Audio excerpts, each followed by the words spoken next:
Need it more than ever. And we're coming up in 4, 3. Hey everybody, welcome to the Santita Jackson Show here on AM 950 Radio, the voice of progressive Minnesota. What a joy it is to be with you today in this holy season. For those of us in the world of Christendom, it's the one of our high holy days, going into Christmas. The Savior who was promised to us, who's going to show us the way.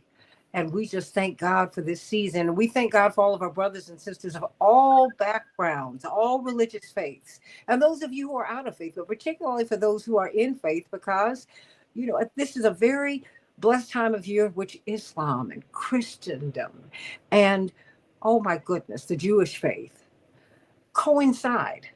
And that's just what a beautiful thing it is. And someone who can help to explain all of this to us, I heard Bill Maher introduce Reverend Jesse Jackson this way, and I can't help but say the same of this gentleman who you are looking at right now. He's an icon of our religious, political, social, and cultural lives. The prophetic, the brilliant Dr. Cornel West. How are you doing? My dear sister, anytime I get a chance to talk to you, I know I'm in magnificent shape because I'm reveling in the humanity of a member of a family of spiritual nobility of Jesse and Jackie and your magnificent siblings. Each and every one of you really such forces for good, especially what you have been able to do and are doing with your precious life, though. It's a beautiful thing to behold, and I'm just always humbled to be in your presence. Well, you humble me. Every time I reach out to you, you always make the time. And I've got to give a shout out to the beautiful Anahita, my sister, your wife. And I always reach out. She's like my sister. If it's 2 o'clock in the morning, I'm going to get right back to you. And she does. you Oh so my goodness. you so kind. I love you. Everybody, we're on X. All at Santita J. We're on Blue Sky at santitajackson.bsky.social, the Santita Jackson and Friends page. We're going to be coming up on Facebook shortly on the Santita Jackson and Friends page. But I want you to go to the YouTube channel, the Santita Jackson Show YouTube channel.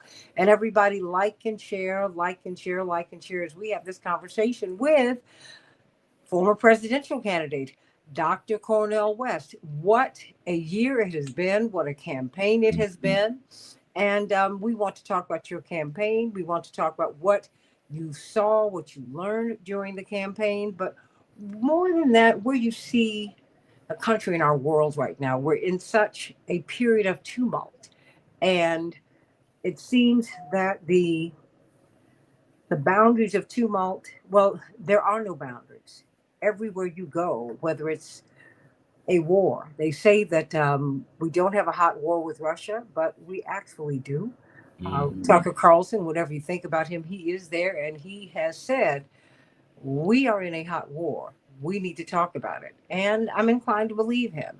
Listen, I go beyond uh, the bounds of regular legacy media. I want to talk to everybody. I want to listen to That's everybody. right. I want to That's figure right. out what you somewhere between everybody. I'm going to get the truth.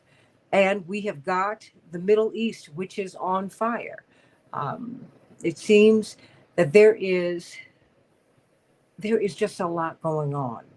We've gone from Gaza to Israel to the West Bank to, well, what's going to happen with Iran? What's going to happen with Lebanon? What's going to happen with Syria? I mean, what is the sphere of influence of the United States and Israel? What is it going to be, and how can this really work?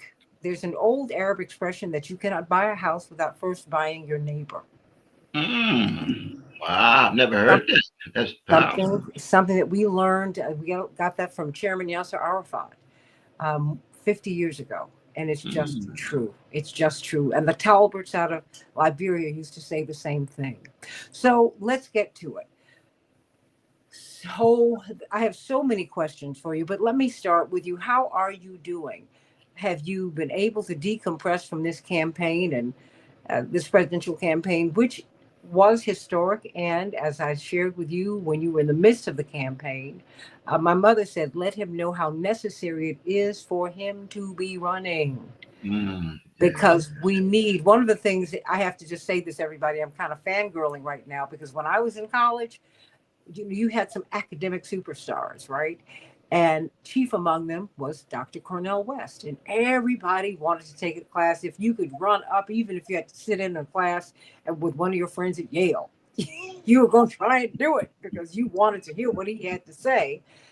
Because when you go to school, and I think it's not whether you're in college or out, everybody, because I don't want to exclude anyone, whether you're in college or not, at 18, 19, 20, 21, 29, in your early adulthood, you're questioning everything.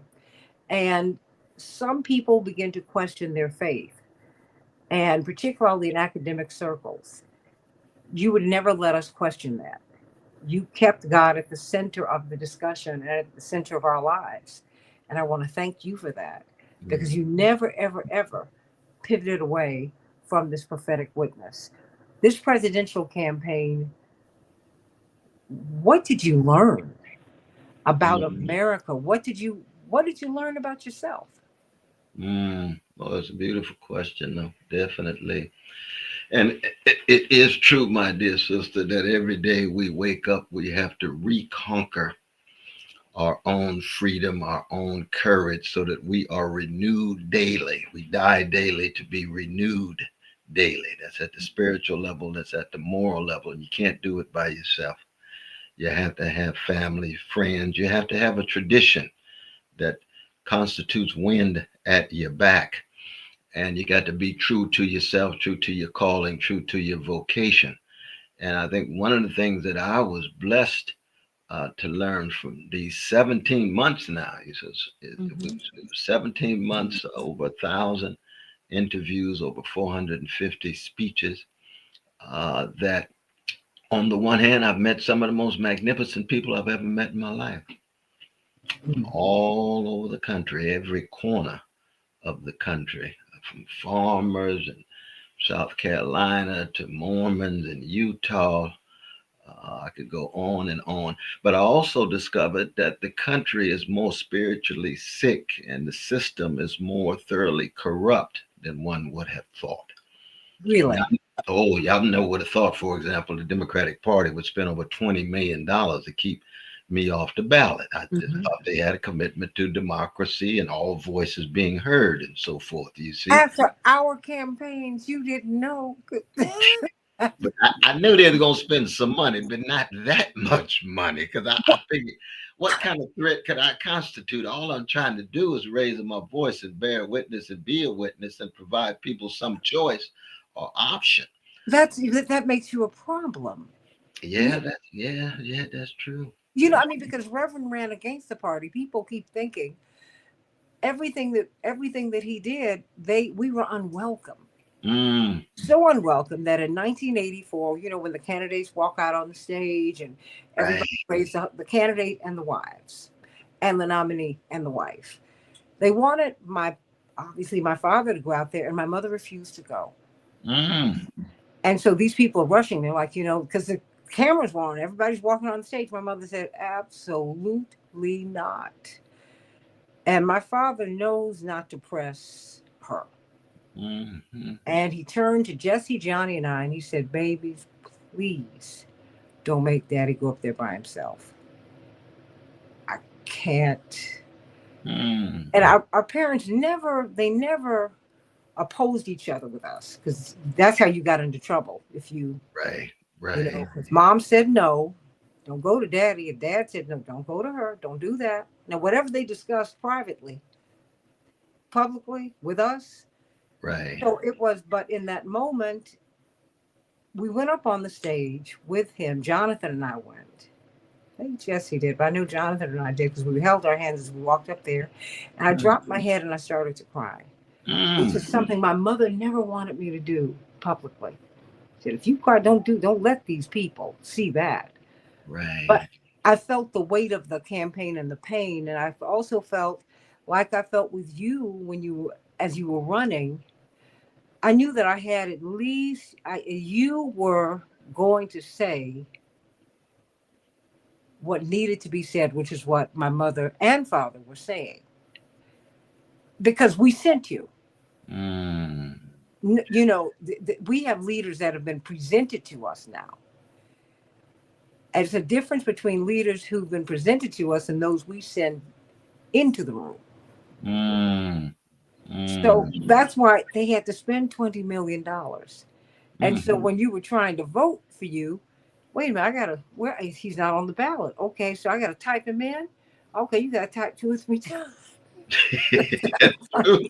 That's I true. go, okay, but that's the game, Dr. West. Yeah. No, you broke that down beautifully, though. That's exactly right. It was hard to get my name and Sister Melina's name on a number of those. We did have the largest write-in candidacy in the history of the country when it Mm-hmm. comes to the presidents. We had over 25 states. That's owing to Kiana and Anahita and the others who worked so very hard. Brother Alex and Stanley and Bashir and the others. But your mother is such an exemplar of tremendous integrity and courage. Right in the middle of the debate, she said something to me uh, through you on your show a number of months ago. We was there with Brother Dwight. We praying for Brother Dwight. He's bouncing back Absolutely. in a beautiful way. God bless him. She said that you are holding up the position of Black people and our struggle. And it's a historic position. And I'm just so very glad that you're doing that. Not just because I have someone to vote for, but I know that all of the sacrifice, that blood, sweat, and tears Mhm. that goes far beyond language, that allows us to be where we are right now in our right mind with some sense of sanity and dignity, that tradition has to be reckoned with in this campaign, because everywhere I go, I always start acknowledging that tradition. And when she said that to me, when you said that to me with her words, you'll never know what that meant to me. I would say that on subsequent speeches all around the country. I Oh, said, well, my, she told me. She said, when he gets there, she said, and I want you to say that to him privately. And she said, and I want you to say it out loud mm, because people need to know. mm, yeah, Because this was never a game for us. that's right. That's And I it. saw that this was not a game for you. You went to tremendous expense, personal expense. Um, and a lot of people really didn't understand what you were doing. No, that's Um, true. I mean, because the Democrats went through, they did everything they could to push you and Robert Kennedy off of that stage. And I said, how can you fight for democracy when you're fighting to keep people off the stage? That's true. So I mean, That's but so how did that make you? I mean, how did you when you saw that happen? How did you pivot? Mm. Well, I just became more fortified. I said that I'm here to talk about poverty. I'm here to talk about mass incarceration. I'm here to talk about decrepit school systems. I'm here to talk about indecent housing. And I'll speak to those issues even more forcefully and intensely as they attempt to silence me. So it became really a matter of increasing one's strength rather than feeling one's strength diminished. Mm. So, what to you? What are the issues that you really feel? Well, what are the issues that just to go back over this? The issues that you really, really work to put into the conversation. What were they? And because to me, as we look at what's happened with this Luigi Mangione, Oh, uh, yes, yes, and yes. I just read his manifesto, which the corporate media have worked very hard for us not to read, but they excerpt it, they read it, but they don't want you to. I said no, so Mm, I posted it today. I said mm, no. I said no. You read it wonderful. and you decide because what he was saying, and I would never, ever, ever Dr. West, say that it is right to kill anybody. And my prayers and my thoughts go to the family of Brian Thompson right now, because I can only imagine, as someone who lived with the constant threat of assassination, what his family must be feeling at this moment.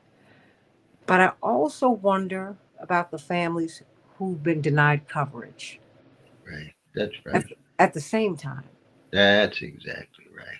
And you uttered the unutterable during your campaign. You talked about the most marginalized people. And so to me, when they were pushing you off the stage, they were pushing the poverty conversation off the stage. Mm-hmm. The Mm-hmm. healthcare. So why did you even? What issues were pushed off the stage, Dr. West? Well, you rightly note that I began always with stress on truth, justice, and love that begins with an abolition of poverty, an abolition of homelessness or unhousedness. I begin with an abolition of police brutality. I begin with an abolition or fundamental accountability of organized greed at the top, of greedy bosses and greedy employers who treat their employees as if they are afterthoughts or as if they are objects and commodities rather than precious human beings. I begin so that I come out of a rich Black freedom tradition that when this sister Harriet Tubman talked about slavery, she wanted the abolition of slavery. She's willing to go back, of course, and 19 times and bring back as many as she could. And of course, she reminded us I would have been able to bring back many more if they had known they were slaves psychically. So she knew there was some internal struggles that we Black folk had to come to terms with in terms of really wanting to get off the plantations, which is a mentality, which is a psychic and spiritual condition. And then at the same time, she says, but I want the abolition of slavery. And so Martin Luther King, he didn't want a liberal version of Jim Crow, Jane Crow. He wanted the abolition of Jim Crow, Jane Crow. And Jesse Jackson ran in 84, ran in 88, right? He wanted the abolition of poverty. Same issue I was talking about 40 years later. And so those were the issues of mass incarceration. I want the abolition of a mass incarceration regime, which is a crime against humanity. There's ways of rehabilitating people. There's ways of turning their lives around, but not solitary confinement, which is a form of torture. And of course, disproportionately chocolate, disproportionately Black. And so those were the issues that I was highlighting. And when I look at where the country is now, with this rage and this anger, especially having to do with the arrogant, the greedy, the unaccountable, and the condescending ones. The unbelievable anger at elites. That Trump, in many ways, convinces many working people and lower middle class people, as well as he's got his xenophobes and racists and so forth, but he's got a heterogeneous group. He convinces them that he is fundamentally committed to the abolition of their social misery, when in fact he's going to be reinforcing. We're going to discover very, very quickly he can't deliver. There's no way he can deliver on what he's claiming, and the people are going to find themselves even more frustrated. They're going to find themselves even more angry and full of rage. And the only way you speak to that anger and rage is tell the truth about it. Do you think that the Democrats offered a message that countered that? Yeah, no, I think the Democrats ended up just as weak as Priest-Weed and Kool-Aid. When you think that Liz Cheney and her father somehow are going to be major forces to help you hit the tape in the finish line, you're living in a different world. What every speech that you and I even talked about it months ago, right? Every speech I give, 62% of our fellow citizens living paycheck to paycheck. And you think that Liz Cheney and others are going to be the ones to push it forward because you're taking for granted the Black folk, you're taking for granted the poor folk, you're taking for granted the working class folk. How come? They have nowhere else to go. So I don't have to worry about them. $1.2 billion our sister Harris had, and you're still $20 million in debt. I had $1 million for 17 months.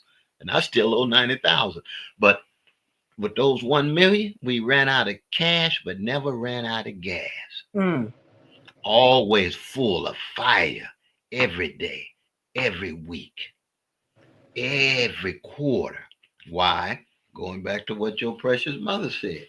See, we come from a tradition where we can do a whole lot with little. We don't need a whole lot of money to tell the truth. We don't need a whole lot of cash to bear witness, prophetic witness. You see, sometimes we don't even need a whole lot of encouragement as long as we got our souls intact with a relationship with a mighty and loving God and memories of grandmamas and granddaddies and mamas and daddies who loved us in such a way and gave us a joy that the status quo can never take away. And that's the status quo in media. Thank God for your voice and the others in media. And as you know, brother Tabit's got his new lineup now with your Jesse, Mm-hmm. with your brother and Mm-hmm. yourself Mm-hmm. and Nina Turner, and it's gonna be rich. And we add, Dominique and the others are already there. Mm-hmm. But it's a matter of saying, you know what? This resilience, this resistance will never be crushed. And even when you kill us, the spirit of Santita and the spirit of Cornell and the spirit of Martin and Fannie Lou and Curtis Mayfield and Nina Simone and Aretha and Luther, and we can go on and on. Those spirits will always be here as long as human beings have any concern about truth and justice and love. We're talking with Dr. Cornell West about his presidential campaign, about what he learned during the campaign, about what people are wanting, what Americans are wanting, uh, and these wants, these desires, these needs cross all ethnic boundaries, all racial boundaries, all economic boundaries. I mean, and we see that if I can even pivot very quickly to uh, the corporate media are very shocked. They're surprised that there is That's so right. much sympathy for this 26-year-old Ivy League graduate from an affluent family who was making a statement about healthcare in this country.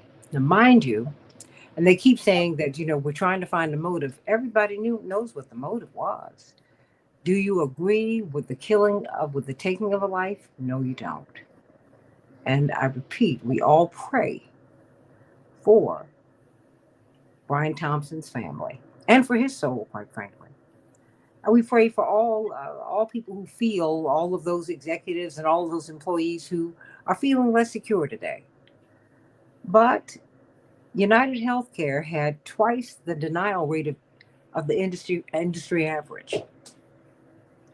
So this is a problem. Mhm. This is a real problem, and they're missing, or should I say, they're misdirecting us, Dr. West, Mhm. because they don't want to have that conversation about the bankruptcies in this country that are being driven by healthcare costs. These phantom bills that you get once you think you pay into a system, and you think that once you paid your copay that you're done. No, that's just the beginning. That's the truth. What about that? I mean, because it's healthcare. Give me because you started off with love and truth and justice. I mean, because you start off with that. Where is that? Where are we with that? I mean, what is how do we approach this particular moment with this particular issue? Because uh, this young man had an outburst yesterday. He said, "Look, this is an insult to the American people." I paraphrase him. He said, Yeah. Yeah. "You're going against everybody's lived experience." Because even though from an affluent family, he's from a wealthy family, that wealthy family's wealth can be drained by someone's catastrophic illness. That's true. That That's true. means, so I'm just trying to ask you, I mean, just what, how are we supposed to handle this moment? Because you have a man who's dead, but then you have a lot of people who die or who are suffering That's because right. their coverage has been delayed, it's been denied, it's being debated. is being adjudicated. I mean, what are we supposed to do with that, Dr. West? Well, when you got 75,000 or so deaths that are directly accountable to not just the denials of health insurance companies, but the relative indifference of those in high places in the healthcare industry as they walk off with their high profits and wealth, and everyday people are going to funerals with tears. Now, there you're talking about a system, and I'm with you. I think it's a very Christian and a moral thing to always accent that you don't want to kill innocent people. That's just a fact. There's no doubt about that. When John Brown went in and started killing slaveholders, he ended up killing some innocent people. I've always felt he was wrong to kill the innocent people. That doesn't mean I don't understand the spirit of John Brown. He was fighting a vicious system. And there's no doubt that the healthcare industry in the United States is a greed driven, corporate dominated industry that does not put people's needs over their profits. It's profit over people's needs. So when Bernie and others ran for Medicare for All 2016, of course, I was blessed to be there with him. 2020, blessed to be there with him. That what he was saying was that we've got to be able to put people's needs at the center. Now, of course, when I ran just a few months ago, same point. Medicare for all, like in Norway, like in Sweden, like in other civilized modern nations that are fundamentally concerned about satisfying the health needs of their people before they have to make big profits. We haven't made that move in the United States. The greed is too deep. We've got a vast majority of Americans who say over and over again in the polls, we want Medicare for all, but we can't get it. How come? Because our politicians are bought off, because big pharmaceutical companies give hundreds and thousands of dollars to politicians who vote in the interests of the pharmaceutical companies and the big money and not everyday people. That's both parties again, Democrats as well as Republicans. That's white, brown, black politicians, as well as women, male, gay, lesbian politicians. It's a class issue. And the only way you hit that class issue head on is political, moral, and spiritual. You got to tell the truth. You got to keep the love in it. But when you love the people, you hate them being treated unjustly. And I think what we're experiencing in the nation now, I think this is just the beginning. I mean, the anger and the rage that we're seeing, this is just the start. I'm What telling do you you. mean? That is to say, we're entering a historic period in the history of the American empire, whereas Malcolm X says the chickens are coming home to roost. Okay. You're reaping what you sow. Now, what chickens was Malcolm talking about? Organized greed, weaponized hatred, routinized indifference to the suffering of vulnerable people. And if people don't listen to the effects and consequences of a system, not just domestically, but internationally. We'll talk about foreign relations in a second, right? Where you think that, in fact, precious human beings are nothing but just collateral damage or just somehow an afterthought on your profit margin as you calculate more and more money and more profits for you. Sooner or later, you're going to have to come to terms with that reality. And it spills over into very, very ugly forms. There's no doubt about that. That's what John Brown was saying in 1859, right? 165 years this past week that he was executed. He said, America, you're going to have to deal with these chickens coming home to roost. If you make fundamental social change impossible, then more and more violent response will be inevitable. And we keep our moral compass. We don't justify killing innocent folk, but we also have a sense of reality in terms of how any set of human beings whose backs are pushed against the wall in the end will come out swinging. Well, what about? I mean, so how are we to view what happened in New York a week ago? I mean, because you see the pundits on television, um, they're not they excerpt the manifesto, but they Mm, have not read. They have not. They don't even print the whole manifesto because they don't want you to read it. They want to read it and then serve it back up to you, right? right. That's right. That's And right.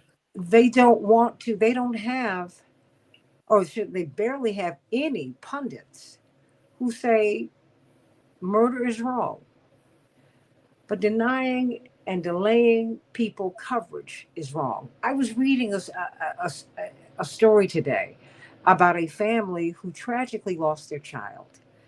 And as the child was dying, they said, well, we're going to donate their organs because something good has got to come out of this painful moment. Anthem Blue Cross Blue Shield gave them a bill for $3,150 Mm, because they refused to pay cover the removal and of the organs of this child to save someone's life. I mean, it, Dr. wow. West, Wow. Wow. how does that? And then the day that this man was killed, the same company, Anthem Blue Cross Blue Shield in 4 states, they were going to limit the amount of anesthesia that you get during Oh, surgery. Lord have mercy. Oh, Lord. Doctor, now mind you, as soon Ooh-wee. as this man was killed, they said, we've rescinded that. We're not going to do that. I'm like, but you've been trying to do this all the time. You've been fighting with the anesthesiologist. How? What do you tell people to do to fight that? Because to me, that's my pastor used to talk about wickedness. There is something called evil, Dr. West. Oh, absolutely. That sixth chapter of Ephesians, the wickedness in high places. Yes. I mean, what do you say? I mean, how do we fight that? Did you get the sense that people, as you watch this rise, this mounting anger, do you Hmm. get the sense that people are more willing to fight, or have people given up, or are they just looking for some? What did you see as you've I been think there's confusion. The dominant form, of course, in the mainstream is capitulation. What you're talking about in terms of corporate media, they could sit there and say it is wrong to kill this particular innocent person. Let's say in this case, the CEO. reading? So that's right. I agree with you. But you can't say it's wrong for 75,000 people to die because of the greed of the health industry. They will not say that. They'll say it's wrong for there to be Israeli hostages in Gaza, but they'll never say it's wrong to have 23,000 babies killed in a matter of months. So it's clear then that there is a narrow framework for what they say is wrong. And people see their hypocrisy because there's no consistency, there's no constancy there. They can't tell the truth across their silo. And this is true, it could be whatever, Fox News, CNN, MSNBC, all of the various corporate folk. They all have their little narrow frameworks. And they'll point out the hypocrisy of one side and never see the hypocrisy of themselves, Mhm. which means they're not telling the truth. Because the truth is always jagged edge. It cuts in a whole lot of different directions. And so I was blessed really to see, the response of a number of people in terms of their hearts, minds, and souls saying, good God, we are glad that there's a number of folk. And there's always a cloud of witnesses of various colors and genders and sexual Mhm. orientations that's out there every generation. But it's very small. It's very small. It was just a few thousand abolitionists in the 1850s. Just a little small little group of, Mhm. and then of course the major abolitionists were the enslaved Africans ourselves. We're the ones who wanted abolition. And we had an abolition movement on the plantation, but we That just part. couldn't get moved. And we had a whole lot of Negroes on that plantation who themselves were capitulating, who were collaborating with the with the slave holder and trying to convince the black folk that all of their freedom had to do with their movement on the plantation rather than getting off the plantation. And what we saw with Brother Jesse in 84 and 88 in many ways was the Democratic Party plantation. And folk thinking as long as we moving on the Democratic Party plantation, we free. No, don't confuse moving on the plantation with being on the Underground Railroad. Harriet Tubman had a whole different conception of freedom. Mm-hmm. No, you can go to the top of the plantation. You're still on the plantation because you're still not running things. You still capitulating. You still don't want to tell the full truth. And in the end, of course, you're still just scared and intimidated. You don't have enough courage to tell the truth and to execute the truth in terms of the seeking of justice for the least of these, for the poor, for those who are marginalized in very, very ugly ways. Even in this moment, in terms of our precious trans folk, all of the vicious attacks and demonizing and degrading of our precious trans. I say, in the name of Jesus, in the name of love, I'm going to defend all marginalized people, no matter who they are, because they're made in the image and likeness of a loving and almighty God, and we should never lose sight of their sanctity, no matter what their orientation is, their color, their gender, their national identity, and so forth. That, for me, is what it means to really bear a serious prophetic witness. And we have to be consistent with what does that mean then? You're going to be misunderstood, misconstrued, lied on, attacked, rebuked, scorned. That's what the calling is. You know what I mean? There's Mm-hmm. no quest for any kind of prophetic witness without a whole host of wounds and bruises and scars. And the Jackson family understands that better than most families in the Well, American empire. well, then what do you make, just given? Because I think I see a sense of betrayal out here. Oh Lord, yes, that's true. And That's true. so, so when you see that sense of betrayal, how are you seeing it manifesting? You're seeing it manifest with young Luigi, but I think, do you think you're also seeing that? Because I would never make the case, and I've said this, and it's gotten me into, well, not even difficulties. People have not liked it. Some Democrats have not liked it. I said I will never argue for you um, to remain with a party. But see, Right. when I was growing up, I said my father and Bill Singer broke into the '72 convention, and they had to put down, go against the biggest mayor, the most powerful mayor in modern American history, Richard J. Daley, Mm-hmm. Mm-hmm. to open up the process. So the Democratic Party's never been friendly to us, but people forget just who Ronald Reagan was in 1984. That's the This truth. this man opened his campaign. One of his opening campaign events was in Philadelphia, Mississippi, where they killed Vernon Cheney. You That's couldn't right. run as a Republican? Are you kidding? No, That's he exactly remember right. he didn't even know who Sam Pierce was, his black Secretary of Home. I know. In Remember line, shaking hands in line, didn't know who his black cabinet that? member was. Cabinet member, you were like, That's right. I remember wow. that. You remember that? Oh So, Lord, Lord, oh, Lord, Lord, look, yes. this But the that's history of the collaboration is a long one.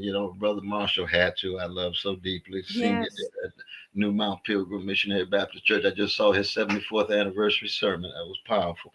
And he yes. was telling me one of the reasons why Brother Martin was in the west side of Chicago rather than the south side is because Daley had bought off and co-opted so many of the black preachers on the south side of Chicago, and he had to go to the west side where much more newer migrants from Mississippi and so forth.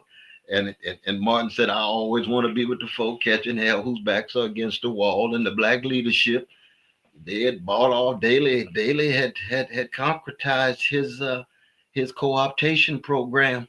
I'm telling you, and we see that now. But see, people are tired of it though. Selling out has become so normal.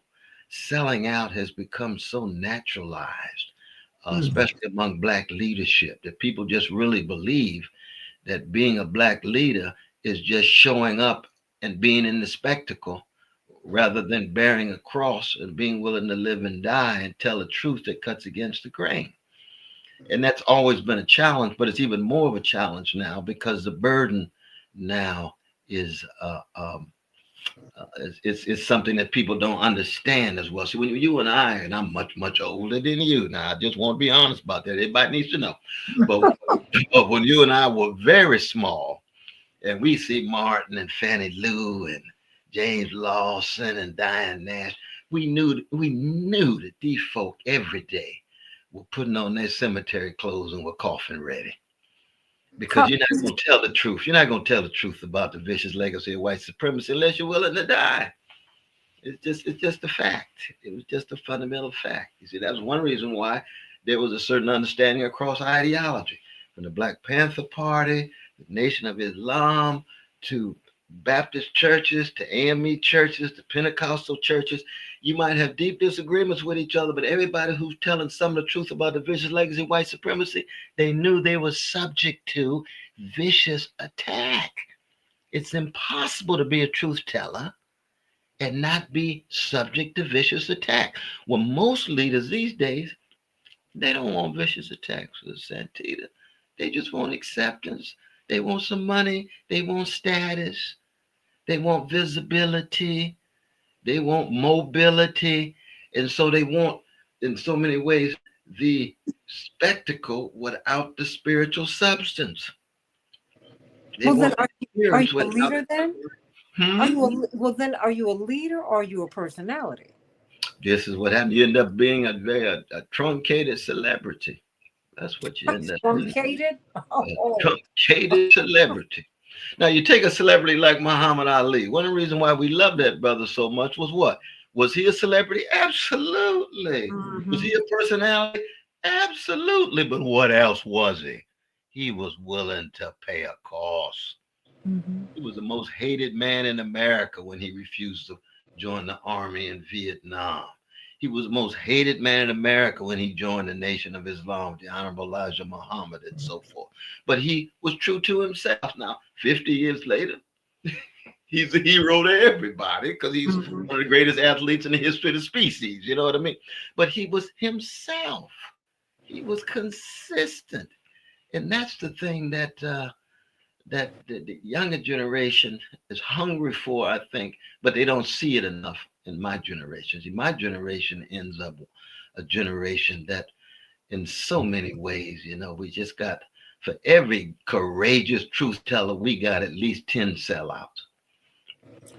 Wow. So what do we do? I mean, Tell the because truth. You gotta tell the truth. if ever we need people to hold up the bloodstained banner, That's it right. is now. That's right. That's exactly right. That's exactly So what do you do? Because I think that we have moved into skin politics. right. Because now, you know, and I've seen us, and it's interesting because I know these people. I mean, I've known them a long time. I mean, I've known the Obamas a long time. I went to high school with Michelle. I was in their wedding. I get it. I don't talk about that. Mm, I don't talk about people I know because I think that's right. inappropriate. I went to Right. college with Kamala. So I get it. But the thing is, I can't. My mother said we can't become skin worshipers. That's right. You That's know, idolatry. That's idolatry to the core. idolatry. So just to have someone a black face in a high place, no, and that's not helping us. In fact, we've been hurt. And I'm trying to find out how do you see that, and what do we do about that? Yeah, we just have to, lead with love and tell the truth. What our dear sister Harris tells us that the greatest story in the history of the species is the story of America. We just got to say that's a lie. That's idolatry. That's not true. The greatest story in the history of the world is not the American story. I mean, I'm a Christian, so I start with Jesus. But there's a whole host of other stories that are greater than America. America's had wonderful people and magnificent persons and so forth. The greatest privilege in the history of the present moment is to be an American. That's not true. The Mhm. greatest privilege in the world is to love and be loved by God, by a person, by a mama, by a grandfather. Quit lying. That's idolatry. This is what I think your mother means when she says Mhm. it's skin pigmentation worship is idolatry. That Mhm. doesn't mean we're not proud of our beautiful blackness. Of course we are. But the question is, what is the moral content of it? What's the spiritual substance of it? What are the political consequences of it? We can love Clarence Thomas's beautiful blackness and go at that brother tooth and nail because of his lack of deep sensitivity and solidarity with poor and working people and black people in regard to policy. And we can argue over the policy, but this sense that somehow just a black face in a high place is fundamentally all we need is a form of idolatry, and it leads people off a cliff. We see it with, we saw with Obama, you see it with Harris, it leads people off a cliff.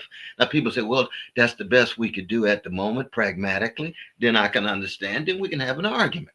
But at that point, we're not just talking about skin pigmentation. We're talking about strategies. We're talking about tactics. That's a different thing. That's a very different thing because you got a lot of people who critically were critical of the system who did vote for Harris. I disagree, but I can understand that. But if it was only because of her skin color, then that's a form of idolatry because the system can produce all kind of black folk and keep Jamal and Letitia on the block in the hood in the most oppressive conditions because Letitia and Jamal's conditions do not surface if all you're looking for is just a black face in a high place. And in So, the end, it's only the black middle class in significant ways that benefit from that, not the black poor and working people here and around the world. do you think that was missed during this campaign? I mean, Oh, because I thought, absolutely. Big talk time. to me, because I said, Oh, look, I gave you I went a down. great example of it. Even my own campaign, because I had, of course, I had some wonderful people. And like I told you before, my volunteers were just off the chart. But when Sister Harris came out, shoot, I looked around, especially my black religious supporters. I looked around and it was almost empty. The day she announced, boom, they gone. They jumping on the bandwagon. I said, well, what about the genocide? What about mass incarceration? What about poverty? Is she speaking to those issues? If she's speaking to issues, I can understand. Because, see, I don't believe you got to follow me. I ain't no Pied Right. Piper now. No, no, no, no. I'm a jazz man. I just lift my voice just like everybody else. You know what I mean? If Yes. Coltrane's playing at a club around the corner and Coleman Hawkins is over here and Billie Holiday is over here, go check them out too. Don't just go see Coltrane. Coltrane would say that himself. He ain't the only voice out there. There's a whole lot of rich voices out there who got a whole lot to say. Listen to some Ben Webster. Brother plays so sweet, he make you hug a gorilla. Coltrane can't play that sweet. Everybody know that. Everybody know. Everybody got their voice, their own features, their own distinctive characteristics. But if the only reason why you're leaving the campaign is just to be with Harris, where all the black folk and the money is, I said, well, dang, did you really understand what our campaign was about? Well, did they? Well, it's a good question. I'm praying on it. I mean, Good question. or did they want another black face in a high place? Ooh, ooh, yeah, yeah. I mean, Oh, and I mean, and are we not? Have we not fallen too? I didn't say fallen for it, but fallen also yes, because now we are doing and we're becoming what we did not like, what we hate, what we say that we hate. But that's I'm not so sure that that we didn't that this is not where we've wanted to be. Because we've wanted to um my heavens. We want I'm wondering if we wanted to I did we want to end slavery or did we just want to get out the fields? mm, You know, ooh, because we've made several shows and we've written books about Sally Hemings, but not so much about Harriet Tubman. I know, I know. Uh, Or you know, Sojourner Truth either. uh, you know, the, Yeah, that's true. we the people who are darker than blue. The ones who Yeah, went through the mud, but the one who sat yes, in the big house, who went to the White House, but J.D. Callender chased her out of D.C. Dusky Sally, but she was a quarter black, maybe. I mean, I'm trying yes, to make some sense out of this because as I'm seeing you running, and just offering up this voice. I saw you and Robert Kennedy going like this. What is happening here? Mm. Because these Democrats pushed him out the party, and Oh, they pushed you pushed you too. I said, what? I said, how do you? And they continue to get the weakest candidate and push him, and then yeah, they cancel the primary. What yeah. am I supposed to do with that, Dr. West? That's well. It just shows that when you have big money, when you have arrogance, and you think you can get away with anything, you attempt to do it, and the Democratic Party tried to do it, and then it fell back on black folk and said, well, okay, had lied about Biden as long as they could. Well, he's sharp, he's serious. Even Sister Harris said he was so sharp and serious. We knew that he didn't have both paddles in the water. We said that then, we said that now. He didn't have both paddles in the water. Everybody knew that. Please. We were going at night, but not last night. You can see that. The Democrats run around lying.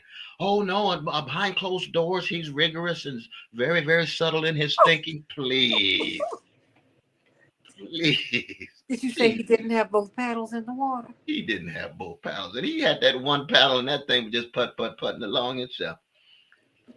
I, And that's one reason why they didn't want him to be public too often. And the debate, it was clear. But even right after the debate, you remember Sister Harris went on and said, well, he had a slow start, but he had a magnificent finish. He came on strong.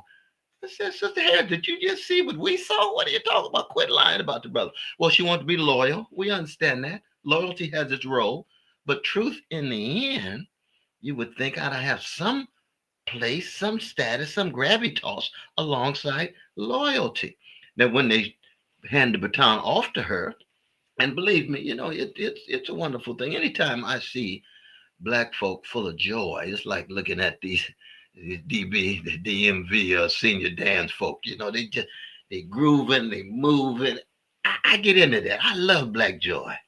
I love black love. I love to see black people smiling, like at a concert when Mary J. or Maxwell is singing and everybody's grooving together. Frankie Beverly talking about joy and pain, and everybody in the stadium is just grooving. That to me is sublime. Well, that's what they wanted the Harris campaign to be. They wanted joy. It turned out to be cheap joviality. It ain't the same as joy. Because joy what? go hand in hand with pain. Joviality ain't got no pain in it. Joviality is Disneyland. See, Disneyland ain't got no pain in it. There's no grief in Disneyland. Nobody dies at Disneyland. When Frankie Beverly was talking about joy and pain, he was talking about nobody's known the trouble I've seen. Nobody's known the Jesus. Nobody's seen the trouble I've seen. Glory, hallelujah. That last line is joy, because the joy comes out of wrestling with the trouble, comes out of wrestling with the catastrophe.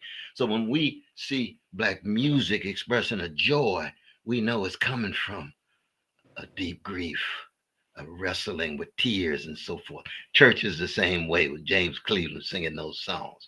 We know that joy that's coming out of him and Charles got everything to do with the grief that they're wrestling with. And when you shift from genuine costly joy to cheap joviality, you know you're in Disneyland.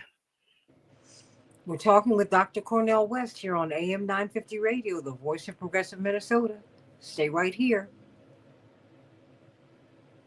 Hey, everybody, welcome back to the Santita Jackson Show. I'm having a profound conversation here on Blue Sky at Santita Jackson.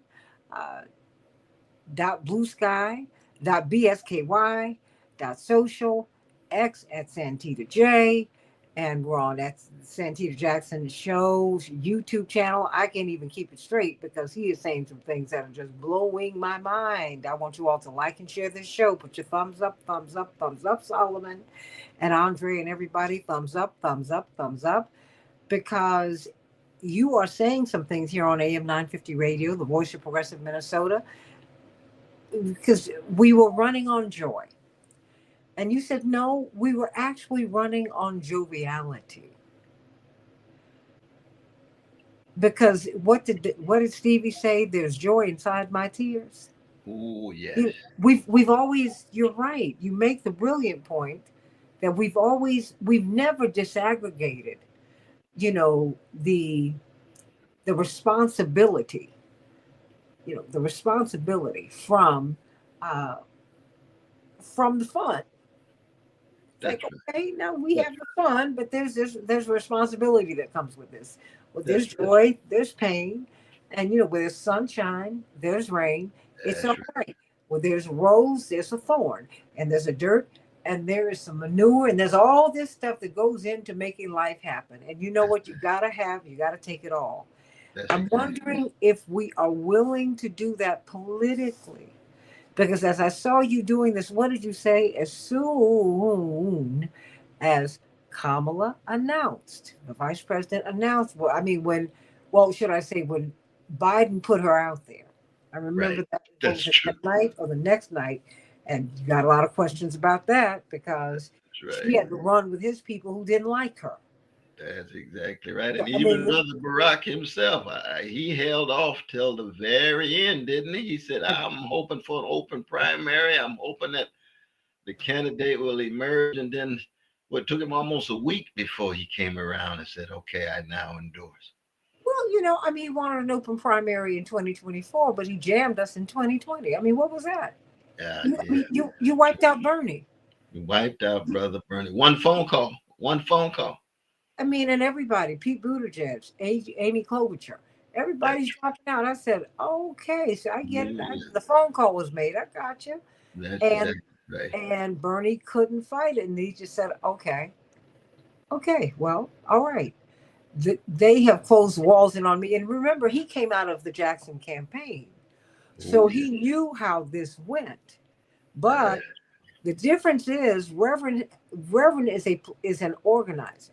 In fact, Reverend James Bevel, he saw the genius of his organizing. That's why he advocated so hard for this 23-year-old to work for Dr. King, because these all men. These were men in their late 30s, right. going into their Right. mid to late 30s, 40s, which at that time was middle age, That's and true. That's they were true. pulling for this. He was the kid, and they were like, "How do you expect us to hire this kid? Are you kidding?"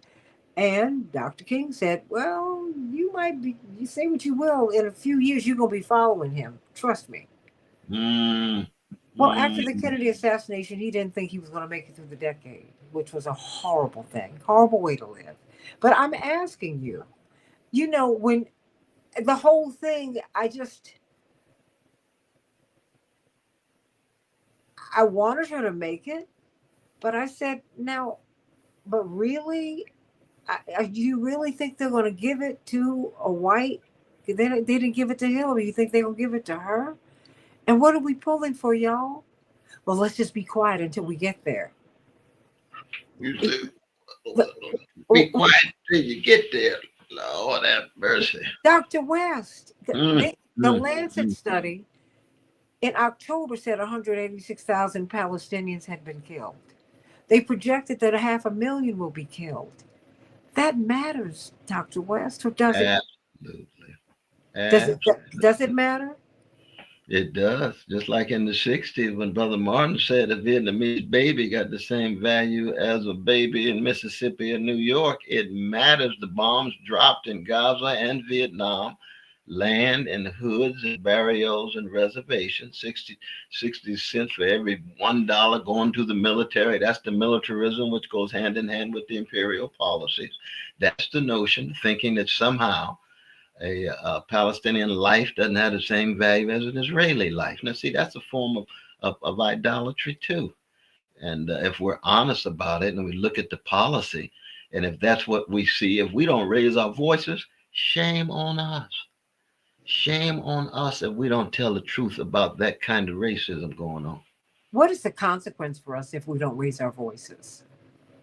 Self destruction, because there's an addiction of any empire to destruct, to self destruction, to self flagellation. And the question is always, how do you break the addiction to self destruction? It's like Herman Melville's Moby Dick. Ahab is addicted to self destruction as the head of the captain of the ship of the Pequod, which represents America in so many ways. and the whiteness of that whale, which is tied both to white supremacy, but also greed and hatred, which is what white supremacy is.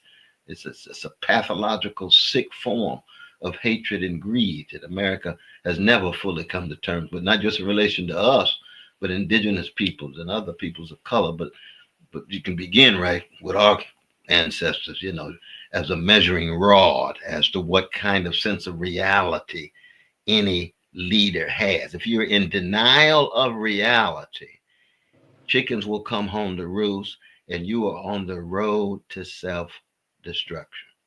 When you see a black person who's appealing to black people, because you can't, as you cross over, if you do not have a black base in America, you can't win. You must first be anchored in the black community, and then you can fly real high. But if you do not have your black base, Michael Jackson and the Jackson Five were on the Chitlin circuit. That's true. That's true. Aretha Franklin, uh, Roberta Flack was in a little club on Capitol Hill. That's very real. That's just that's how it works. You come out the black church. Aretha Now right you out are, of New Bethel, Detroit. That's true. yeah. I mean, and and uh, Dionne Warwick and Roberta Flack came out of the so-called high black church, but Roberta Flack comes out of Howard. Yes. Oh, yes, she does. You Yes. know, Dr. James Weldon Norris and them. You know, I Like studied Donny under them at Howard. Hathaway, Yeah, Leon Hudson. Oh, I, these some geniuses and giants coming out of Howard. Angela Winbush, Angela Jesse Winbush. Jesse What's the brother? Norman. What's the brother writes gospel or Smallwood? Absolutely, Richard Smallwood, and Ooh, she taught him in high school. he's a genius himself. Yeah, Total and praise. Total he praise. No, and you're right. she was his teacher. He Mm. was a teacher in the public schools in D.C. Wow. Wow. Jesse Norman came out of Howard. I mean, The these are great Jesse people Norman. that, Yes. and my point, Reverend had a horrible experience at the University of Illinois. So when he literally showed up at North Carolina A&T and decided he went to see the president, Oh, brother the great, Samuel Proctor himself. Samuel Proctor himself. and he said, and he talked his way into that school and a full scholarship. And he said, boy, you going to be something. That's And we exactly. believe in you. I mean, Reggie Lewis came out of Virginia Union. I just keep on going on and on. That's And very true. this is, but they're anchored in that. And then you go on. And I'm just wondering, what is your responsibility when you get on that big stage then? Mm. Because I'm wondering if we've gotten the world that have we sacrificed our souls, Dr. West? Because Mm. when we get there, and believe me, I know that when you get on these big stages, you're not as free. You're not. I mean, there are trade-offs. There are trade-offs to being at Princeton and Harvard. Sure. Yeah, there are. Now, the thing is, you don't have to lose your soul, but there's a way that you have to craft the message. You know, there's a way that you have to do it. I mean, I saw Dr. Alvin Toussaint, probably the preeminent black psychiatrist of our time, who was tenured at Harvard. But as he became more active in the civil rights movement, they would yank his tenure away from him. Oh, yes. They played that game with him all the time. So when they were playing games with me, my mother said, "No, no, no, no, you don't understand. Toussaint stays with us. He's our founding board member. I know what y'all do. If you think I'm gonna send my daughter into that, you are crazy. Mm. No, I'm not gonna do that." So, well, we don't want her to miss the opportunity. She said, "No, no, no, no, no, no. You don't understand. Every Negro I know who's made it came out of Morehouse, Spelman, Howard, A&T, Fisk, blah blah blah blah blah. And there are some exceptions like you, but you come straight out the black church too. And I'm just saying, when you get on this big stage, what is your responsibility? And Yeah. in this time when people feel betrayed, when I look at this 26-year-old boy who was who put it all on the line. I'm and yeah, you all I look at him and I look at him as a child who was willing, when you do something that big, he was willing to die, Oh, no doubt about it. making a statement about a system of healthcare that does not care for us. And that's real, everybody. That's very real. It's very, very real. And you said we're at the tip of the spear. That's right. Oh yeah. You said, wait a Just minute, that we could, what did you see out here that made you say that? Because you've been all across this country. You have seen something. What have you seen, Dr. West?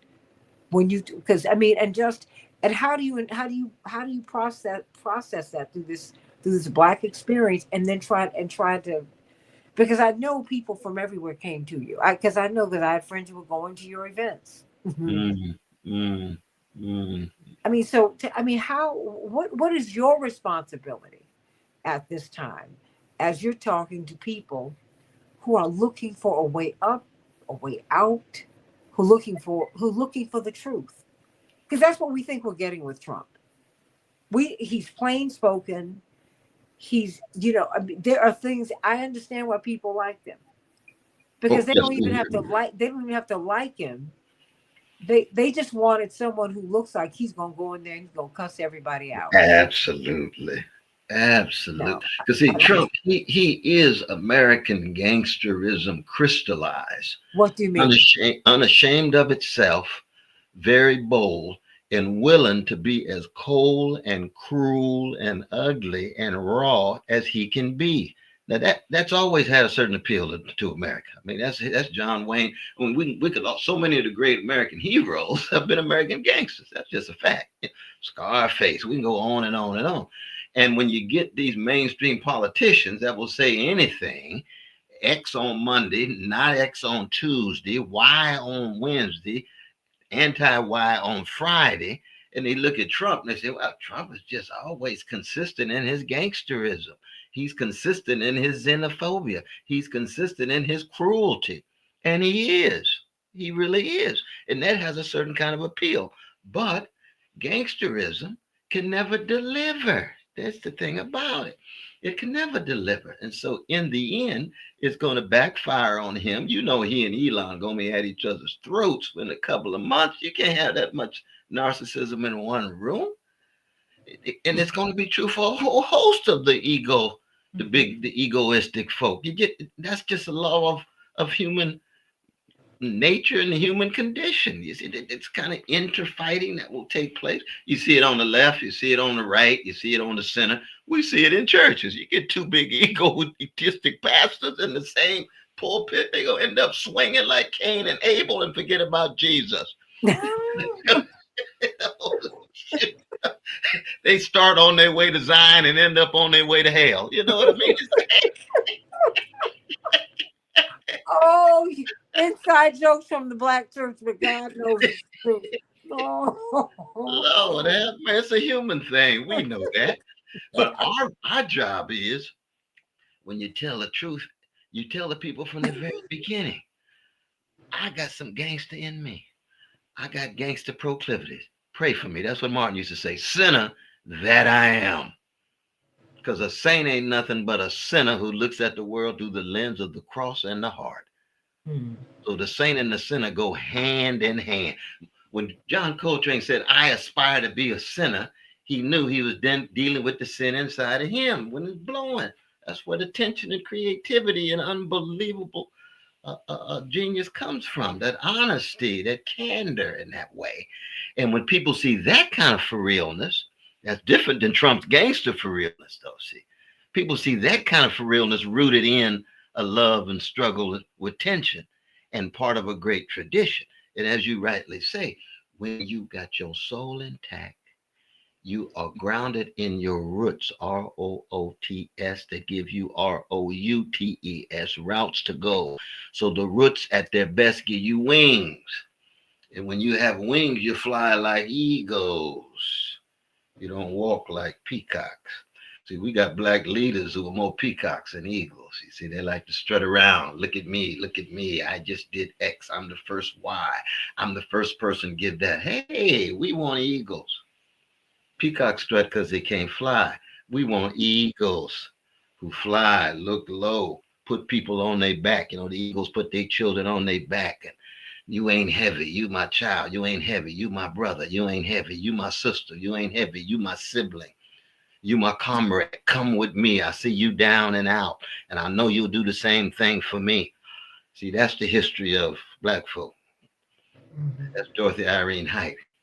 I'm gonna lift Abs- as I climb. I'm gonna lift as I climb. I'm not going all the way up to the top by myself to be the only one, only black person up there.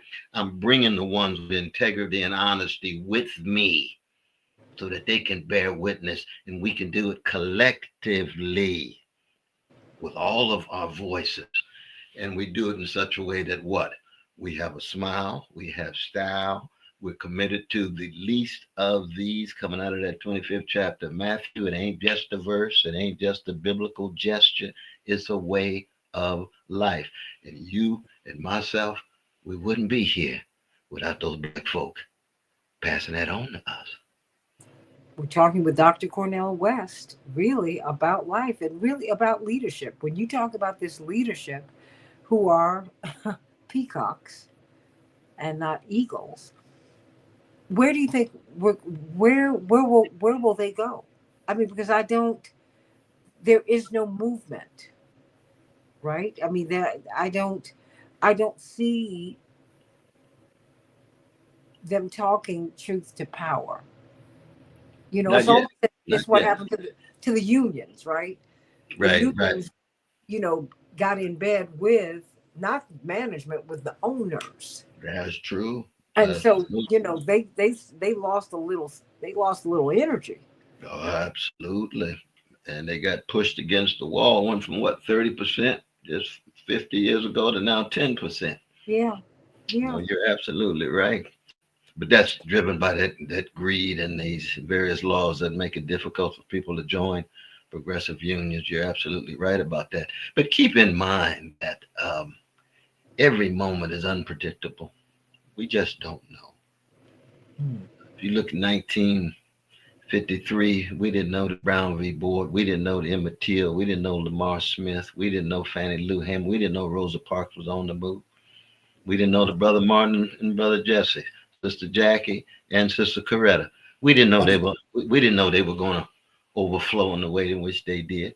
We Mhm. do know that this is a low moment, and in a low moment of overwhelming crisis, there's tremendous danger and there's tremendous opportunity. There is danger. Give us the danger and give us the opportunity. Yeah, the danger is giving up, caving in, and selling out. And the opportunity is telling the truth, seeking justice, and creating solidarities to have more organizational capacity. And that's something that we've always had trouble with. How do we sustain organizations once we build them? And we're wrestling with that right now with Justice for All. You know, the party that I was blessed to be part of building and so forth. And we have to have united fronts. We know that you got to have united fronts against fascism, and that's crucial right now. And Brother Kalanji and Brother Deruba and others have been talking about this with tremendous power and insight. But we Uh, have to deploy them to different media outlets so that people can know what they're doing. One of the things that I learned from Reverend was that he was the it was a people's draft that made him run, mhm. right? It was the two liberal titans of the party came into Chicago when we asked them not to. Senator Ted Kennedy and the presumptive nominee, Vice President Mondale, in Walter Martin. 1983. And they came in Yes. and we kept asking them, Marion Barry and Richard Hatcher, the mayor of Washington, D.C., the mayor of Gary, Indiana. That was huge 40 years ago. And they were high up in the U.S. Conference of Mayors. In fact, the vice chair of the U.S. Conference of Mayors at that time was Richard Hatcher from Gary, one of the big three. 1967, Newark, Cleveland, and Gary, Indiana got black mayors. That was huge then. That's the truth. Huge. And so they came to Chicago anyway. And we were like, Reverend said, no, cut us in or cut us out. You cannot expect us to vote for you. And you disrespect us. We have the chance to get this black mayor, and we've been fighting for someone who we want. And you would come in and insult us, and they came on in and they were hit with rocks and eggs and all of that. We said, okay, no, we got to have somebody run for president now. But my father really didn't, he didn't think that he was the right guy. He said, you know, Maynard Jackson and Andrew Young are very acceptable to the mainstream public, to white people. Right, He right. had been Carter's chief surrogate in 1980. Carter was so unpopular he could not campaign for himself in the last 6 months of his campaign. So my father became his chief surrogate. In fact, he had an all access pass to the White House the last 3 or 4 months of Carter's presidency, but Interesting. instructing him about what to do because he was so unpopular. My father, I remember going to the airport with him the Saturday before the election because they gave him a plane so he could. Because at that time, my father would go. He did 4, 5, 6 cities, as many as he could in a day, and give 2 and 3 speeches in each one. Lord, Lord. And he said, he pulled me aside. He said, baby, because I was a senior in high school, I couldn't yet vote. He said, I've never seen anything like this in all of my days. I said, Daddy, what is it? He said, they're treating this white man like he's the N-word. Ooh. He said the reason Daddy has to get on the plane right now is because he can't even run for himself. I have to do it. But what was shocking them was that they would book him for a place that would hold 500 people, 5,000 would show up. Good God. Okay, 1,000, 10,000 people would show up. They said, who is this guy? And my father said, that's great, but Maynard Jackson has been mayor. He's changed the face of the American South. Andrew Young comes out the movement, congressman, mayor, ambassador, he was not yet ambassador. Yeah, he had been an ambassador, all of that. He was the guy in the movement who the white folks could talk to. Right, that's true. Dr. King would send him there, right? That's right. That's And right. so, but the people started saying, as Reverend was making the case, he said, no, you run, Jesse, you run. He was like, okay. In the meantime, he's talking to Maynard Jackson. And Uncle Andy had already dismissed it. He said, Jesse, here's another one of your harebrained schemes. You sound crazy. No, no, no, we're not going to do it. Maynard Jackson had just remarried and he just had a baby. He said, and he had been run out of Atlanta, y'all, because he cut black people into business. Those contracts. That's right. And the white leadership never forgave him. He had to come to Chicago to get a job as He a couldn't lawyer. even get a job in ATL in A Town at They all. You're chased right. him out, y'all. They You're chased him out. absolutely right. But the people started telling, hey, no, you, Jesse, you run. My father, up until maybe a month or so before, he really thought that he could convince Maynard Jackson to do it. That's interesting. And I give you that but he had been, by that time, we had more than 70 chapters of Operation Push all over the country. Because he's an indefatigable organizer. And he had been, my father was home a day a week. He lived on the road. Yeah, yeah. And where was the day that he was home 2 days, 3 days a week? That just didn't happen. He was on the road. His speaking engagement fees paid for the staff because he did what Dr. King did. The money that he made, he gave it to the staff. They bought the building. So did he generate income? Sure, but he didn't take it for himself. And my point is he was organizing all the time. And that's something that I don't want you or anybody to miss because it's the reason he was able to generate 3.5 million votes the first time, which shocked everybody. And he became a top tier candidate in the first time he ran, was because he had organized so many people. He was such an organizer that he brought 2.5 million people with him. Yeah. Okay. It's very important. And he kept organizing coming out of the campaign. And the first time America heard him without a filter was July 17, 1984. So, and there is a line, there is an absolute relationship, a direct relationship between him doubling his vote in 84 and 88 and him being heard for the first time without a filter, which is why I've got to think about this manifesto. I'm like, no, I don't need y'all to, because they had heard an interpretation of Reverend down through the years. For the first time, white America heard him, and they went, So, oh, oh. And I'm saying to you, you're on to something, Dr. West. Your mm, people have to get out here registering people. I told Nina Turner that. I said, Nina, just because you didn't win this race, that means nothing. I said, baby, you need to be at every graduation registering your kids to vote right now. That's where they are. mm, You got new Nina Turner voters who coming out of school every year, that's true. That's right? true. You That's got absolutely you got right. new people coming out every year, Dr. West, because the people who went, oh Kamala, I'm sorry, it was the Divine Nine. I'm guilty. I am one of them. HBCU. I'm one of those. But I know that's what Du Bois's talented tenth. Yeah. Most of us, that is not where we are. It's not that we're not talented. It's just we have different experiences. Mm, Everybody is not college bound.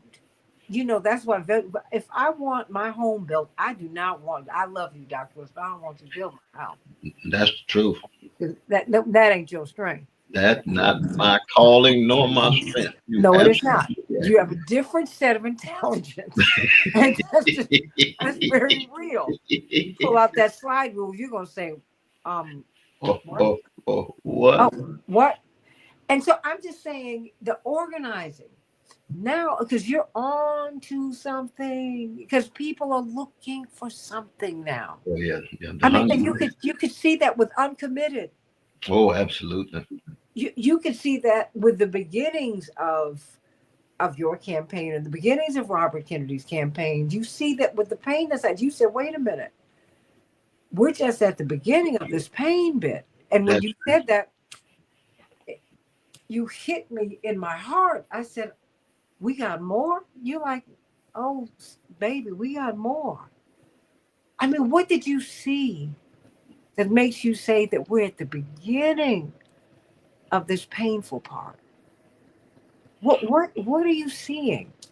well. Because I could you're see prophetic. the a kind of spiritual awakening going with a political reckoning.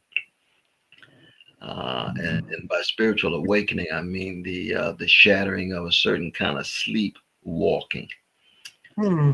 And the sleepwalking is both what you see, but also it's the fear that you have that doesn't allow you to confront your sense of impotence and actually become more courageous.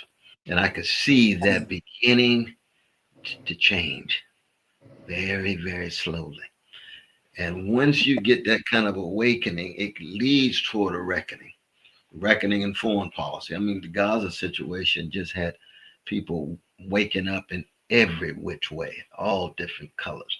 This level of barbarity and bestiality, and you could come on TV and say there's been no violation of international law, human rights, and think you're not lying out of your teeth. Please. Now, of course, many people have seen it before, but more and more people could see that. Same is now true in terms of the politics. You can see both parties so driven by big money, and yet the Democrats saying we're the party of the working class. Well, votes don't look like that. Not at all. Now, how in the world Trump, gangster, neo-fascists end up the man of the working class? Working class must be in deep pain to have that kind of misperception because his rule is not in any way going to empower them whatsoever. The greed is going to continue. The hemorrhaging and the grotesque wealth inequality is going to continue. Same is true in the Middle East with the killings. Spills over into Lebanon. Now it's spilling over into Syria. People just think they can do anything they want. Israeli elites, IDF, just kill anybody, bomb any bomb any city and get away with it. No. In the end, those chickens will come home to roost. It might look like you're in full control right now, but they're gonna come home to roost. They came home to roost for Alexander and Napoleon. You know they're gonna come home to roost for Netanyahu. So what? Absolutely. So what do we do now? I mean, because people walked away from this campaign, and particularly those many.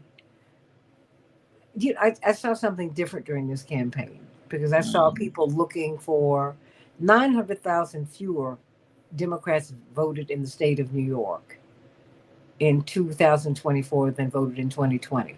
See, there are little pieces of this story that they're not telling. mm, that's very important. They're not telling. I mean, and so there was so I'm so, and I see us wanting to go somewhere. I kept saying to people, and people got upset with me. I said, Trump's got some traction in these streets, Oh and yeah. when I mentioned Dr. West, you got some love in these streets too. I said, and if you don't have black folks, you gotta have love in these streets, not Mm, like, not yeah. like. You Mm, gotta have love. that's a good point. If you don't have love, you got a problem. So I'm trying to ask you, as you also see the trouble on the horizon. See, because you see, I mean, because this boy, he's not the end of it, That's right. That's right. and it breaks my heart because I don't know where that's gonna go. But he's Dr. West. He is not the end of it. Oh no, no, you're right about that. You're right, and we don't really know at all. But what we do know is that as long as the denials are in place, as Mhm. long as the delays are in place, as long as the suffering and the grief is in place, it's going to find somewhere to go. It's So going to what? find somewhere to go. So okay. So just politically, then, where do we go? What do we do now? Because a lot of people walked out of. I remember the election night. I was with my brother, Jonathan, Congressman Jackson, Oh yes, God bless. and early on, and he sends his love to you. I told him I was going to have you on today. I talked to him 5 this morning. He sends his love. Send a And love right back. I'm like, wait, my whole family. When I tell them, they're like, Dr. West, really? You want more? I said, yes, yes. And it was so clear just after 7 Central Standard Time. When I saw that electoral college count, I said, she's not going to pull this out at all. I mean, and this is going to be a blowout. Mm, And he looks at me and he said, wow. He said, and he just looked at me. I said, come on now, look at this. She was in double digits. He was over 200 an hour later. Oh, come on. yeah. And then I talked to different people, Dr. West, several of my friends, and of course they are professional people, Divine Nine people, HBCU or Ivy League or the Seven Sister Schools. Okay, I get it. Mm-hmm. Couple of my girlfriends were too depressed to speak, Mm. like for days. And I was like, okay, all right. Um, okay. Now I didn't see that in these streets. Because we have some class issues in the black community. Got to Oh, be honest with that. absolutely. Absolutely. Would you speak to that? Because I think we do. I think that was brought out to me during this Absolutely. campaign. Very real. Very, very real. And it's been in place for a while. It's been crystallizing in the last 25, 30 years. But with both the Obama and Harris phenomena, it became very clear. Well, one, you got to keep in mind that 90 million fellow citizens don't vote at all. And that's disproportionately black. That's Wow. almost 40%. You see, you got 245 who vote, you got 90 million who don't vote at all. much of my campaign actually spent time with those folk, the ones Yeah. who just completely pull out of the system. They just say it's rigged, it's colonized by big money. We know it ain't nothing but legalized bribery and normalized corruption and politicized larceny. We ain't got nothing to do with it. And you see that in the black community, and a lot of those folk are just everyday black people. There's no doubt about that. You convince them, please just give it a chance. Voting ain't gonna create no revolution or nothing. You don't lie to people. You just say it's gonna make a difference. It ain't gonna make this overwhelming difference. Your life ain't gonna be different after November 5th or January, but it will make a difference. You got to be honest with people, respect them enough to tell them the truth. But when you have those folk who oftentimes are expressing an anger and a rage, and they're not even a part of the system. Mhm. Then you get folk who have been part of the system for a long time expressing an anger and a rage. Ooh, you got some serious spillover taking place, and you had to provide venues and organizational channels to make sure that they have somewhere to go where it does make a difference. But see, that's why I think what you're doing is so key. That's what we're trying to Because do. you're talking to the locked out, the left out. Because to me, they're the ones with the keys to the freedom, to our freedom. Mm, mm, I mean, it was, I needed Thurgood Marshall, no question. I needed Walter White. right, I right. needed Mr. Houston. I mean, I needed everybody. But you know what? It was um, Amelia Boynton. It was Cotton Reeder. I mean, it was Fannie Lou Hamer, someone who just came out of the field. That's I right. mean, they're the ones. It's the masses of black people who move the needle, and they That's move the needle not just for black people but for the nation. You're absolutely right. You So, are absolutely right. and you resonated with them. So where do we go from here? Because I see the need for hope, Reverend Dr. West. And yeah, I Hmm. put Reverend there because that is what because that's you have a ministerial zeal and a calling on you. Because there is I see the pain and I literally see the hunger. Mm. That's And I real. and I see some of us don't even want to fool with church now. No. We're like, you know, ah, I mean, so what are we going to do? Yeah, no. We got to we've got to build on the best of our institutions, build on the best of our virtues of courage and truth telling and service to others and sacrifice. And we have to connect the global to the local. Mm. More and more, our lives are inextricably interwoven with global forces. Do we Corporations that dominate our politics are mhm. global. Do we know that? Not enough of us talk about it. Not enough of us talk about it So because how do we make that? How do we build that bridge? I see, mean, we what just what? have to. We've got to have voices, like yourself and Dwight and the others are out there always making that connection. Well, I'm We, asking you that because there is a fight with the foundational Black Americans. mm, People who were descended from slavery, right.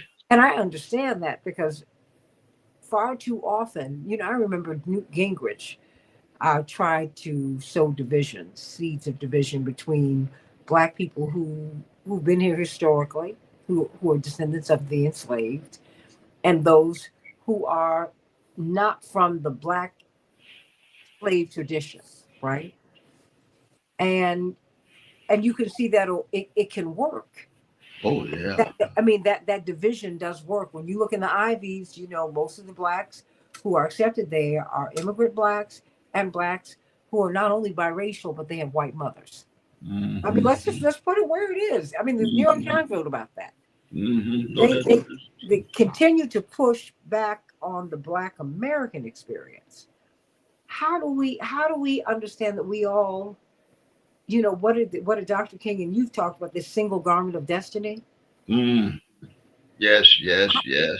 How do you make that case, or is there a case to be made? Well, the thing is that when you have figures like Stokely Carmichael coming out of Trinidad and New York City and Howard University, philosophy major, studied under Toni Morrison and others, was right there with Houston Bacon and others, major literary critic at Houston, still is. Uh, uh, you accent those who have been able to deal with the differences and use difference as a source of strength. See, Stokely never denied the fact that he was a Trinidadian, but Mhm. he had a love affair with us, which is to Mhm. say, we Negroes, we New World Africans in the USA. Mhm. Now, they're both beautifully black in Trinidad and Alabama, but they got different cultural uh, heritages. You see, Stokely had to humble himself when he dealt with black folk in the United States coming from Trinidad. I just use him as one example, but there's so Sure. many others as well, you see. Harry Belafonte would be another Mhm. great example Mhm. from Jamaica and so on. And what did they do? Well, I mean, Harry learned it from the great teacher Paul Robeson, so Mhm. he had a jump start in life, but he had to humble himself because see, when immigrants come to America, one of the first things they learn is what? A degradation of black people. I mean, Yes. that's the first thing they learn. When Yes. they get off the boat, you see those folk in the back of the Jim Crow bus, you stay away from them. And they're told you could be from Africa, you could be from Haiti, you could be from stay away from those Negroes. He said, wait, how come? Wait, they got a whole lot of no. If you want upward mobility, if you want to be able to really become successful and achieve the American dream, you stay away from those folk at the back of that Jim Crow bus. So, okay. You could be a black Puerto Rican. You could be a black Cuban. Now, there's a rich tradition of black Trinidadians, black Cubans, black Puerto Ricans, Sister Clemente and others say, no, I'm embracing these black people. Mhm. I'm embracing their movement. I love their humanity. I love their groove, their creativity, and so forth. But you do have to give up something. Anytime you embrace oppressed people, no matter who they are around the world, you're gonna give something up. It's gonna be more difficult for you to be successful in the narrow sense. Are You we willing to do that now? well, it's less and less because our spiritual gas is weaker and weaker. Our spiritual armor is thinner and thinner. So there's a group, but it's a smaller group. This is what I mean by the sellout group versus the bear witness group. And those who are willing to bear witness is fewer. There's just no doubt about that. It's impossible to live in an empire that is dying, that is declining, that is deteriorating spiritually, and it not affect everybody in the empire, no matter what color they are, black folk, white folk, indigenous folk, whoever they are. It's just impossible that it's not compartmentalized like that. It's not like all of the decay gonna go to one side of town and not affect the other. No, that's not true. Because we're part of one garment of destiny, the worst of us affects us, and the best of us affects us simultaneously. And we just got to always accent the best. And that's why, when you begin your show and I begin my speeches, we try to be very honest about the best that has been poured into us. And you've been blessed with magnificent family pouring into you, community pouring into you. Then you choose in your readings, in your writings, in your singings, in your artistic expressions to accent the best. And that's a courageous choice and a crucial choice. And I try to do the same thing in my context. So I mean, so when we see these, I guess so much to me was brought forward in this campaign. Um, you know, I think President Obama, people were concerned about how he talked to, related to black men in particular. Yeah, Um, that was sad. That was wh- sad. so why do you say that was sad? Well, you just hate to see it, Brother Barack make a fool of himself. I mean, it's just revealing things about himself that it was just sad to see because right in a moment where folk needed to be empowered and affirmed and critically engaged. You get this old style arrogance, old style condescension, old style scolding as if you're over against them. No, no, you present yourself as part and parcel of who they are. If you're going to talk about them being sexist, start with yourself. That's the great tradition of black people. You start with yourself. Reason why everybody loved Malcolm when Malcolm was talking about these folks doing X and Y, everybody knew Malcolm was the X and the Y at one point of his life. So he was criticizing himself. You don't act like you up on the mountain looking down on the valley and telling these folk you ought to be. But he had done the same thing at Morehouse. He'd done the same thing at the Black Congressional Caucus, talking about get off the couch and hey, I thought you were part of us. I thought you're an extension of us. Oh, it turns out in the end, you standing back and looking at us like we just a phenomena or something that we can just be talked to like that. No, you got to be self-critical and then say, together we must attempt to embrace whatever he wants to embrace Sister Harris or whatever it is. Together we must. But if you don't have a moment of self-criticism, then your critique ain't gonna mean that. That's why Jasper Williams is one of the greatest pastors and preachers, and he starts with a critique of himself. Garner Taylor starts with himself. William Jones starts with Carolyn Knight, Prathia Win Hall. That's and of course, in terms of our musicians, oh Lord, have mercy. The musicians, if they don't understand that they're an extension of the community and everything they're talking about is also they're the subject matter as well as the person who's talking about the subject matter. That's what a spiritual greatness is. And Obama just missed that completely. So in that sense, it wasn't just the content; it was the tone. See, it was the way it was said, the level of almost contempt. It's, hey, wait a minute. Wasn't you here for 8 years and we helped put you there? Didn't we open the door for you in 2008? Wait a minute. What is really going on here? And people picked it up right away. People picked it up right. They really did. They And I really. think, and when people talk about, I see John says that, basically you got Trump back in office. That's not true. That no, it's just Got not true. Trump back in office? What are you No, talking no, no. about? Biden helped to do that because, and we remember 2 years ago, Roots Action asked Norman Solomon and Jeff Cohen put out the call and a petition to ask him to not run. He said he was going to be a transitional president. He said he would be there for 4 years.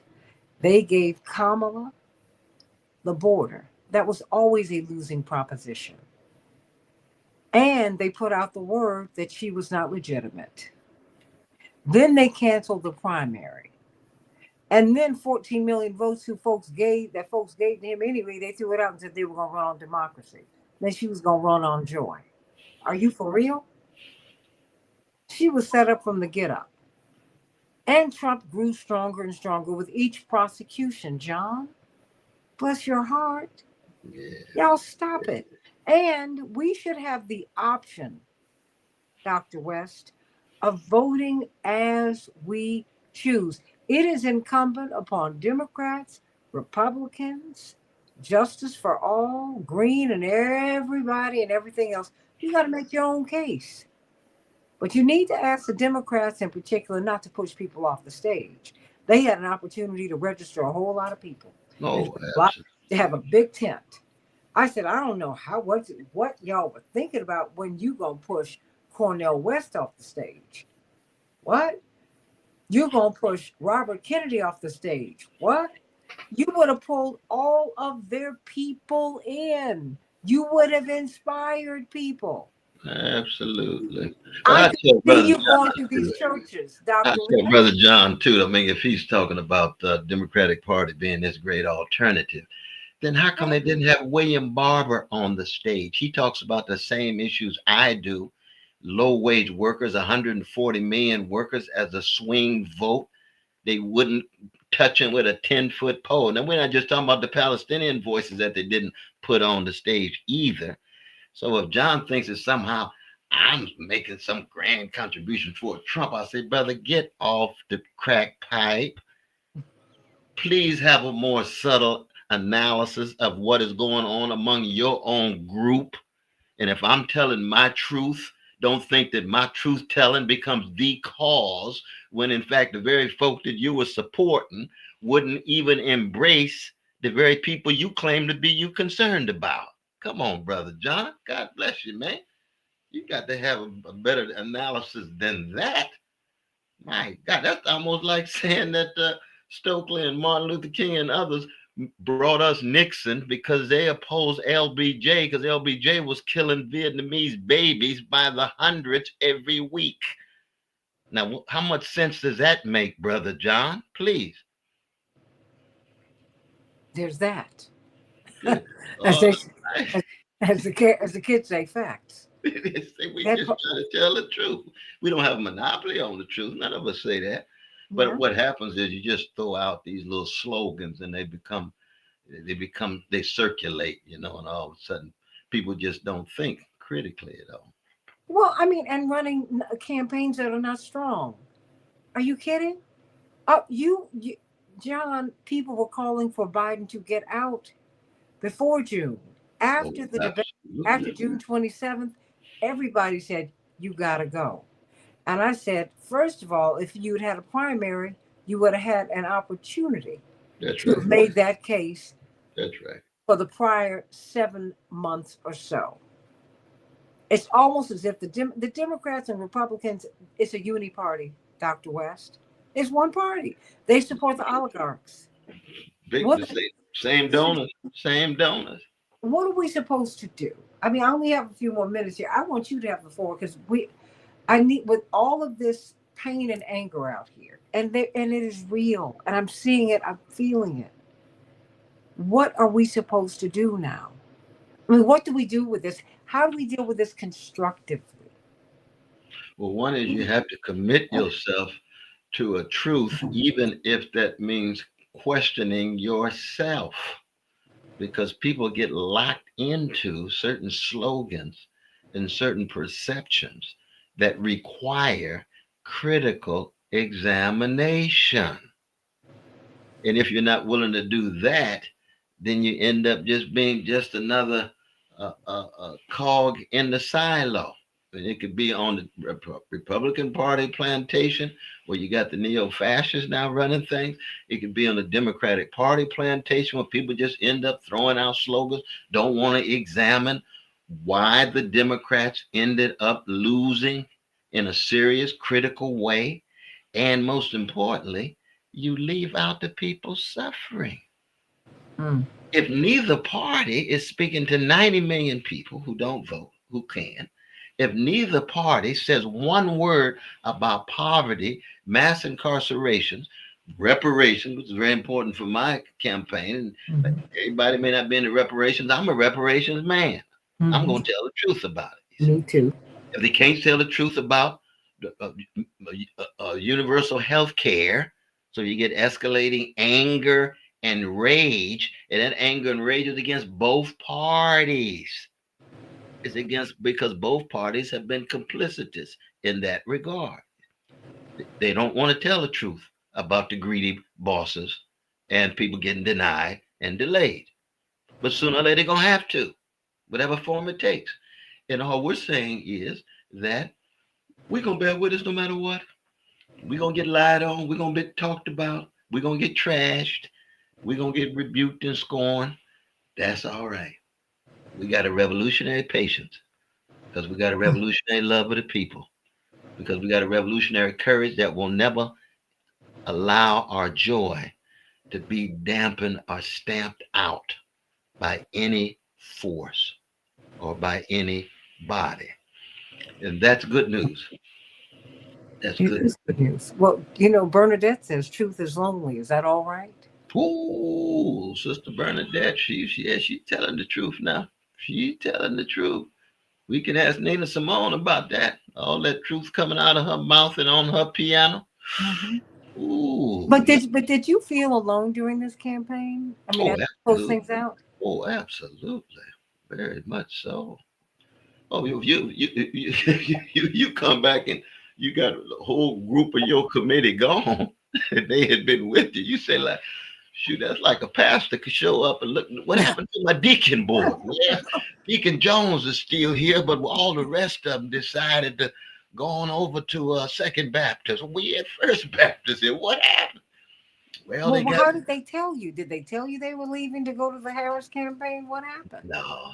It was, but it was clear. I mean, one was, of course, that their people were all, pro Harris, and they didn't want to lose their church, their leadership position in their church. You see, Okay. so that it becomes almost a market decision. You know what I mean? If everybody who you depended on is shifting, and you still sitting up there trying to hold on to the truth, then you're gonna have the truth without a job. And I can understand that. You just try to explain to the people that being a minister of the gospel sometimes means that you standing with Jesus by yourself because Peter's denying him 3 times, and the other disciples are getting scared and terrified, and you can't find them. So you like Mary Magdalene. You just gonna wait there at the temple all by your at the tomb all by yourself. Yes, there is a loneliness that has to do with a certain kind of truth telling. Very much so. But is that okay? Oh yeah, sure, Lord. Why That's is it okay? Before we because get okay, what one is, you always got the Lord there with you. You got Dorothy Love Coates. That's enough. That's enough. You got your mama's love. You got your daddy's love. You got your family's love. You got the memories of those who came before. You're continually asking, what would Fannie Lou think? What would Martin think? What would Stokely think? Mhm. What would Diane, what would James Lawson think? And as Miles Davis used to say, if Louis Armstrong thinks I'm blowing right, that's all I really need to know.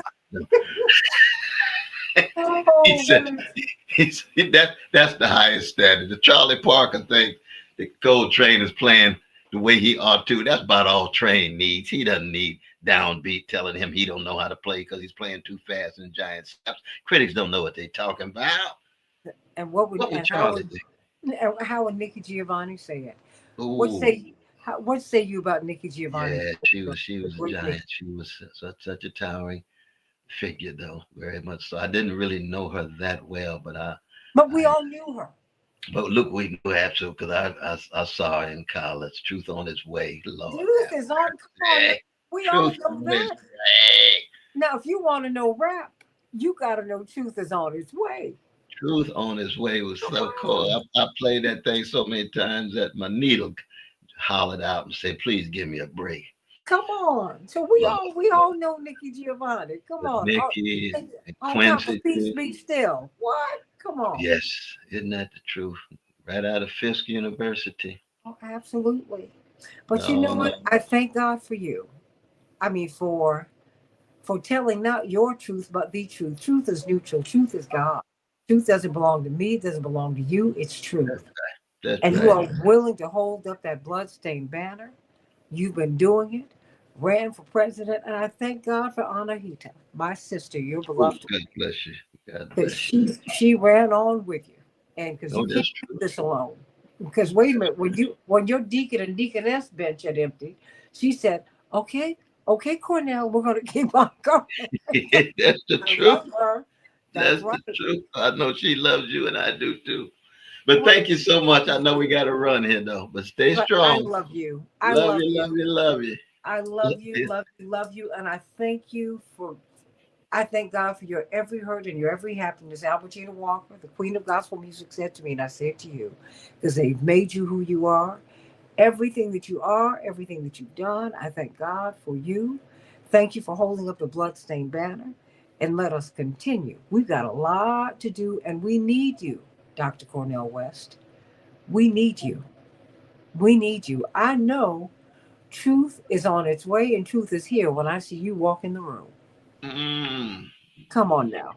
good. God Almighty. Long live Sister Nikki, and you give Jackie and Jesse a big, big loving hug from me. And I want you to know all love from me and all the Jacksons, they belong to you. Ooh, Lord. And We love you. this one just for you. I love you. I love you. It's the Santita Jackson Show, AM 950 Radio, everybody. Living a dream. Dr. Cornell West. God bless you. God bless you now.